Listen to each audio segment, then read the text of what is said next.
বিশ্বকবি রবীন্দ্রনাথ ঠাকুরের কণিকা কাব্যগ্রন্থ থেকে আজ আমি 4টি ছোট্ট কবিতা পাঠ করে শোনাব।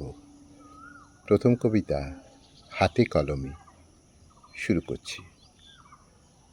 বলতা কহিল, এ যে ক্ষুদ্র মৌচাক, এরই তরে মধুকর এত করে যাক।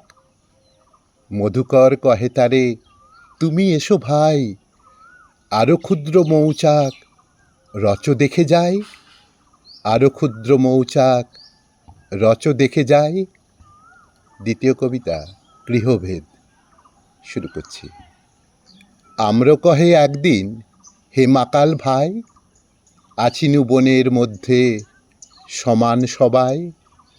মানুষ লইয়া এলো আপনার রুচি, মূল্যভেদ শুরু হলো, সাম্য গেল ঘুচি।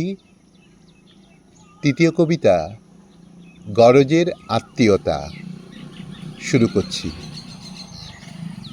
কহিল ভিক্ষার ঝুলি, টাকার থলিরে, আমরা কুটুম্ব দোহে, ভুলে গেলি কি রে?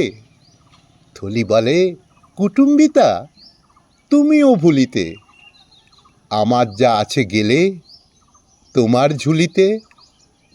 আমার যা আছে গেলে তোমার ঝুলিতে।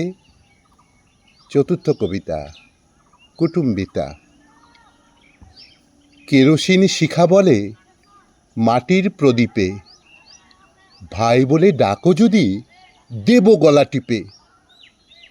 হেনকালে গগনেতে উঠিলেন চাঁদা, কেরোসিন বলে ওঠে, এসো মোর দাদা। কেরোসিন বলে ওঠে, এসো মোর দাদা।